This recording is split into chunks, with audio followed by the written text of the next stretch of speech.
Hello viewers, welcome to our channel. Higher purchaseல default and reposition பார்க்க போறோம். அதுல வந்து complete reposition illustration 8. Kind purchase a car truck வாங்கிருக்காங்க. அது ஒரு cash price வந்து 1,60,000 and down payment வந்து 40,000. First installment, second installment, third installment கொடுத்திருக்காங்க values and interest rate வந்து 5% and depreciation rate வந்து 10%. Kind வந்து down payment and first installment மட்டும் தான் கட்டிருக்காங்க. So the seller took the position. After அது பொசிஷன் அவங்க எடுத்துக்க அப்புறமா 4,000 rupees வந்து ரிப்பேர்ஸ் பண்ணிட்டு சோல்ட் இட் அவே ஃபார் 91,000. இப்போ நம்ம வந்து ப்ராஃபிட் எவ்வளோன்னு கண்டுபிடிக்கணும், அப்புறமா எந்த வேல்யூக்கு வந்து அந்த ட்ரக்கை ரீபொசிஷன் பண்ணியிருக்காங்க கண்டுபிடிக்கணும். And we have to give journal entries and ledger account in both the parties. First வந்து கால்குலேஷன் ஆஃப் இன்ட்ரெஸ்ட் பண்ணலாம். நம்பர் ஆஃப் இன்ஸ்டால்மெண்ட் ஒரு டோட்டல் கேஷ்ல நமக்கு டோட்டல் கேஷ் பிரைஸ் போடணும் 1,60,000. நெக்ஸ்ட் வந்து டவுன் பேமெண்ட் வந்து கேஷ் பிரைஸ்ல இருந்து மைனஸ் பண்ணுவோம். அப்போ minus down payment 40,000. Down payment 40,000 எழுதிருக்கோம். இதை வந்து இன்ஸ்டால்மெண்ட் காலம்லயே போடணும், லாஸ்ட்ல இருக்க கேஷ் பிரைஸ் காலம்லயே போடணும். நெக்ஸ்ட் வந்து இது ரெண்டுத்தையும் மைனஸ் பண்ணணும். அப்போ 1,20,000. நெக்ஸ்ட் வந்து ஃபர்ஸ்ட் இன்ஸ்டால்மெண்ட் வந்து நம்மளுக்கு வந்து 46,000 கொடுத்துருக்காங்க. ஃபர்ஸ்ட் இன்ஸ்டால்மெண்ட்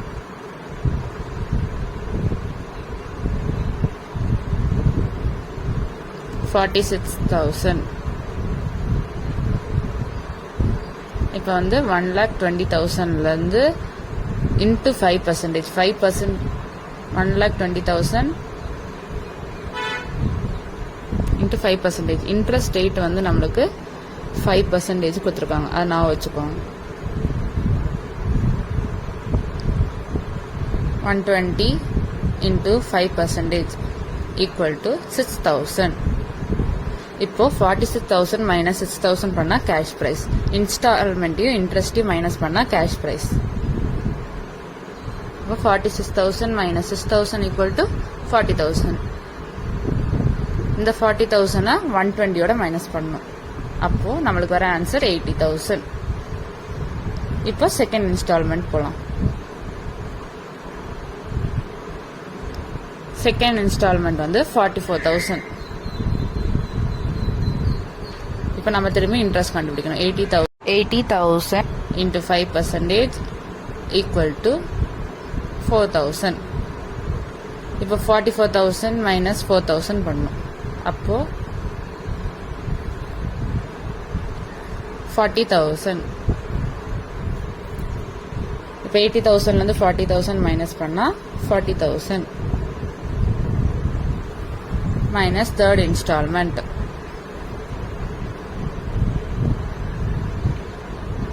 தேர்ட் இன்ஸ்டால்மெண்ட்டுக்கு நம்ம 42,000 கொடுத்துருக்காங்க. அதோட இன்ட்ரெஸ்ட் ரேட் எப்படி கண்டுபிடிக்கணும்னா 42,000 மைனஸ் 40,000 பண்ணணும். அது தேர்ட் இன்ஸ்டால்மெண்ட் இப்படி தான் பண்ணணும். 42,000 மைனஸ் 40,000 ஈக்குவல் டு 2,000. இப்போ கேஷ் பிரைஸ்க்கு வந்து இன்ஸ்டால்மெண்ட்டையும் இன்ட்ரெஸ்டையும் மைனஸ் பண்ணணும். அப்போ 42,000 மைனஸ் 2,000 ஈக்குவல் டு 40,000. இப்போ இந்த 40,000 அங்கே பேலன்ஸ் அமௌண்ட்டோட மைனஸ் பண்ணணும். இப்போ நம்மளுக்கு 0 வந்து ஆன்சர் ஃபைனலில் 0 வந்துச்சுன்னா நம்ம போட்ட ஸ்டெப்ஸ் எல்லாம் கரெக்ட். இப்போ எல்லாத்தையும் டோட்டல் பண்ணிக்கோங்க. இப்போ இன்ஸ்டால்மெண்ட் டோட்டல் பண்ணால் 1,72,000. இன்ட்ரெஸ்ட் டோட்டல் பண்ணிட்டா 112,000. கேஷ் ப்ரைஸ் டோட்டல் பண்ணால் 1,60,000. இதோட நம்மளுக்கு interest calculation of interest finished. Ledger account in the book of buyer, அதான் hirer. அதில் வந்து S valve account, S valve வந்து vendor. இப்போ வந்து ஃபர்ஸ்ட் வந்து 2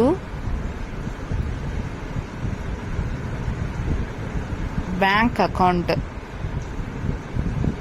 இது வந்து டவுன் பேமெண்ட் வந்து எவ்வளோ மணி கொடுத்துருக்காங்கன்னா 40,000.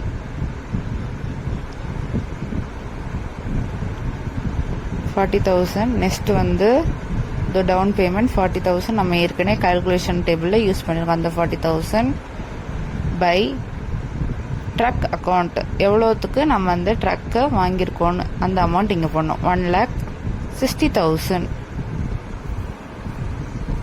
அதுவும் நம்ம கால்குலேஷன் டேபிளில் ஸ்டாப்லேயே போட்டிருப்போம். 1,60,000. நெக்ஸ்ட் வந்து பை இன்ட்ரெஸ்ட் அக்கௌண்ட். இன்ட்ரெஸ்ட் வந்து ஒரு பீரியடுக்கு நம்ம கண்டுபிடிச்ச இன்ட்ரெஸ்ட். அதில் ஃபர்ஸ்ட் இன்ட்ரெஸ்ட் ரேட் வந்து 6,000. அந்த 6,000 இங்கே போட்டுக்கணும். அடுத்தது 2 இன்ஸ்டால்மெண்ட். 2 பேங்க் அக்கௌண்ட், அது வந்து இன்ஸ்டால்மெண்ட். First instalment 46,000. இப்போ நம்ம வந்து டேலி பண்ணோம். அது ரெண்டுத்தையும் ஆட் பண்ணால் 1,66,000. இங்கே 1,66,000 வரும் போட்டு இப்போ வந்து மேலே இருக்கிறதையும் இதையும் மைனஸ் பண்ணணும். அப்போ 2 balance carried down equal to 80,000. இந்த 80,000 நம்ம பை பேலன்ஸ் ப்ராட் டவுனில் எடுத்துகிட்டு வரணும். பை பேலன்ஸ் ப்ராட் டவுன் போட்டு 80,000 இங்கே கீழே போட்டுக்கணும்.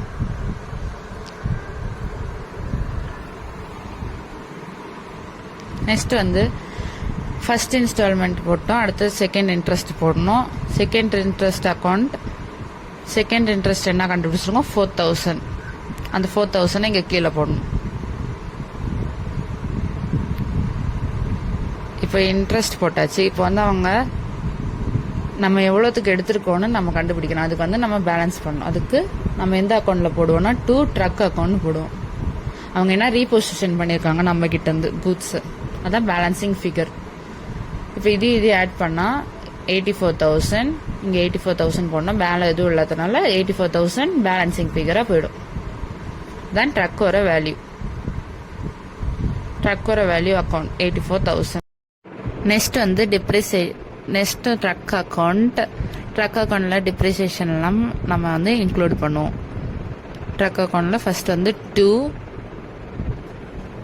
S valve account. அங்கே பர்ச்சேஸ் பண்ணதை முதல்ல நம்ம மென்ஷன் பண்ணுவோம். அதை எஸ் வால்வ் அக்கௌண்ட்டுக்கு பர்ச்சேஸ் பண்ண அமௌண்ட் வந்து அந்த கேஷ் ப்ரைஸை டோட்டலாக வச்சுருப்போம். அந்த 1,60,000 வந்து எஸ் வால்வ் அக்கௌண்ட் போட்டணும். பை அடுத்தது வந்து by depreciation account. Depreciation account வந்து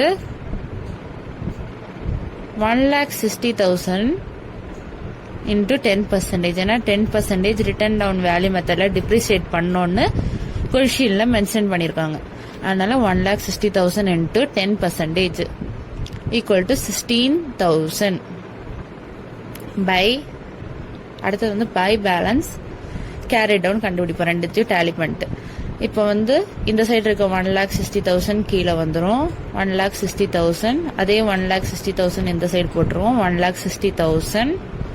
இப்போ 1,60,000ல மேலே இருக்க 16,000 மைனஸ் பண்ணால் பை பேலன்ஸ் கேரி டவுன் கிடைச்சிடும். அது வந்து 1,44,000. இப்போ இந்த பை பேலன்ஸ் கேரி டவுனை கீழே போடணும். 2 பேலன்ஸ் ப்ராட் டவுனா 2 பேலன்ஸ் ப்ராட் டவுன் 1,44,000. இப்போ திரும்பி டிப்ரிசியேஷன் கண்டுபிடிக்கணும். பை டிப்ரிசியேஷன் அக்கௌண்ட் கண்டுபிடிக்கணும். ருபீஸ் 1,44,000 கண்டுபிடிக்கணும். என்னன்னா இங்க வந்து ரிட்டர்ன் டவுன் வேல்யூ மெத்தட் ஒரு இதுக்கும் வேல்யூ மாறும். அதனால 1,44,000 இன்டு 10%, அது வந்து ஆன்சர் வந்து 14,400. இப்போ எஸ் வால்வ் அக்கௌண்ட் ஒன்று மென்ஷன் பண்ணணும். ஏன்னா வந்து இங்க ரீபொசிஷன் நடந்திருக்கு. அப்போ ரீபொசிஷன் அவங்க எடுத்துட்டாங்க எஸ் வால்வ். அவங்க அது வந்து நம்ம ஏற்கனவே கண்டுபிடிச்சிக்கோம். மேல 2 ட்ரக் அக்கௌண்ட் பேலன்சிங் ஃபிகர். அந்த பேலன்சிங் ஃபிகரை பை எஸ் வால்வ் அக்கௌண்ட்ல போட்டுடணும். 84,000. இப்போ வந்து நம்ம ப்ராஃபிட்டா லாஸான்னு கண்டுபிடிக்கணும். அதான் நம்மளோட பேலன்சிங் ஃபிகர் இந்த ட்ரக் அக்கௌண்ட்ல. அப்போ by profit and loss account balancing figure. இதான் இந்த ட்ரக் அக்கௌண்ட் எது கண்டுபிடிக்கிறோம்னா ப்ராஃபிட்டா இல்ல லாஸ் தான் எப்படி இருந்தாலும் அந்த லாஸ் எப்படி வந்துச்சுன்னு அந்த லாஸோட வேல்யூவை கண்டுபிடிக்கணும். 1,44,000 ரெண்டு சைடு போட்டுருணும் ஃபர்ஸ்ட் டேலி பண்றதுக்கு. அதுக்கப்புறம் இதெல்லாம் ஆட் பண்ணி 1,44,000 மைனஸ் பண்ண அப்புறம் லாஸோட வேல்யூ வந்துடும் 45,000. இதோட நம்ம ஹையர் எல்லா அக்கௌண்ட்டும் ஃபினிஷ் பண்ணிட்டோம். நெக்ஸ்ட் லெட்ஜர் அக்கௌண்ட் இந்த புக்ஸ் ஆஃப் எஸ் வால்வ். அதில் வந்து ஃபர்ஸ்ட் அக்கௌண்ட் வந்து எஸ் வால்வ் யாருன்னா வெண்டர் அக்கௌண்ட்ல இப்போ புக்ஸ் போட போகிறோம். அடுத்தது ஃபர்ஸ்ட் வந்து kind account. Kind account. Kind யாருன்னா நம்மளோட ஹையரர். அதில் வந்து பர்டிகுலர்ஸ், அதெல்லாம் லெஜர் ஒரு ஃபார்மேட் எல்லாம் எழுதிக்கோங்க. Particulars rupees, particulars rupees. இதில் வந்து ஃபர்ஸ்ட் வந்து அவங்களுக்கு நடந்த சேல்ஸை வந்து இன்க்ளூட் பண்ணுவாங்க. To higher sales account. Higher sales அது ஸ்டார்டிங் ப்ரைஸ், கேஷ் ப்ரைஸ் போடணும் 1,60,000. நெக்ஸ்ட் வந்து பை பேங்க் அக்கௌண்ட். டவுன் பேமெண்ட்டோட இது வந்து நம்ம இன்க்ளூட் பண்ணணும். டவுன் பேமெண்ட் வந்து 40,000. நெக்ஸ்ட் வந்து by bank account first instalment நம்ம பே பண்ணியிருக்காங்க அவங்க, அதனால by bank account first instalment 46,000. Next வந்து பை பேலன்ஸ் கேரி டவுன் கண்டுபிடிப்போம் இதில். இப்போ இந்த 1,60,000 டூ இன்ட்ரெஸ்ட் அக்கௌண்ட் மென்ஷன் பண்ணோம் இதில் 6,000. இப்போ 1,66,000 இங்கே வந்துடும், ரெண்டுத்தையும் ஆட் பண்ணா. இப்போ இந்த சைடு 1,66,000 மைனஸ் 40,000, 46,000 மைனஸ் பண்ணால் 80,000 வரும். இந்த பேலன்சிங் ஃபிகர் பேலன்ஸ் கேரி டவுனை கீழே வந்து டூ பேலன்ஸ் ப்ராட் டவுனாக எழுதணும். To balance brought down 80,000. இப்போ நெக்ஸ்ட் வந்து டூ இன்ட்ரெஸ்ட் போடணும். ஏன்னா இன்ட்ரெஸ்ட் நம்ம மென்ஷன் பண்ணுவோம். அவங்க ரீபொசிஷன் பண்ணாலும் பண்ண இயர் வரைக்கும் நம்ம இன்ட்ரெஸ்ட்டை மென்ஷன் பண்ணுவோம். இங்கே செகண்ட் இன்ட்ரெஸ்ட் என்ன 4,000. இப்போ இந்த 4,000 இங்கே எழுதுவோம். இப்போ இது ரெண்டுத்தையும் ஆட் பண்ண 84,000. இந்த சைடு வந்து வேற எதுவும் வராது. By repossessed stock account. ஏன்னா செல்லர் வந்து ரீபொசஸ் பண்ணியிருக்காங்க, அப்போ அவங்களுக்கு அது ரீபொசஸ்ட் ஸ்டாக் அக்கௌண்ட்ல கிரெடிட் ஆகும். அதான் பேலன்சிங் ஃபிகர். அந்த எவ்வளோ ரீபொசஸ் பண்ணியிருக்காங்களோ அதை கண்டுபிடிப்போம். இங்கே இருக்க டோட்டல் தான் மேலே 84,000. இதான் ரீபொசஸ் ஸ்டாக் அக்கௌண்ட். இதோட கைண்ட் அக்கௌண்ட் முடிஞ்சிருச்சு. இப்போ நெக்ஸ்ட் அக்கௌண்ட் பார்க்கலாம்.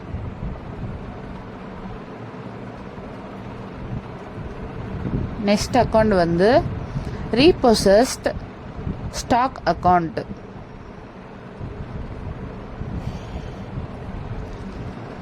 டெபிட் கிரெடிட்லாம் அப்படி இருக்கும். First to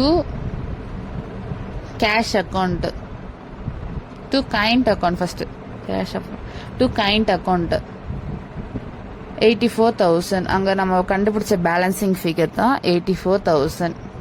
next to cash account. இந்த கேஷ் அக்கௌண்ட் என்னன்னா கொஸ்டின்ல ஏற்கனவே ரிப்பேர்ஸ்னு ஒரு கேஷை வந்து மென்ஷன் பண்ணியிருக்காங்க, அது வந்து நம்ம டெபிட் பண்ணணும். 4,000 ரிப்பேர்ஸ்க்கு 4,000 செலவு பண்ணியிருக்காங்க. அப்புறமா பை கேஷ் அக்கௌண்ட். இந்த கேஷ் எதுக்குன்னா அவங்க வந்து ரீசேல் பண்ணியிருக்காங்க ரீபோசஸ் பண்ண ஸ்டாக்கு. அப்போ அதில் வந்து அவங்களுக்கு வந்த அமௌண்ட் தான் 91,500. அப்போ 91,500 ஜாஸ்தி இருக்கனால இப்போ டேலி பண்ணால் 91,500. இது ரெண்டுத்தையும் மைனஸ் பண்ணால் to profit and loss account. Profit வந்து செல்லருக்கு வந்திருக்கு. இந்த ப்ராஃபிட் அண்ட் லாஸ் அக்கௌண்ட் தான் இந்த அக்கௌண்டோட பேலன்சிங் ஃபிகர். ப்ராஃபிட் வந்து 30. இப்போ இதையும் அதையும் மைனஸ் பண்ணால் 3,400 வந்து நம்மளுக்கு ப்ராஃபிட்டாக இருக்குது. இந்த ப்ராஃபிட் கண்டுபிடிச்சோன்னா இந்த சம் ஃபினிஷ்டு. இதோட ரீபொசிஷன் சம் ஃபினிஷ்ட்.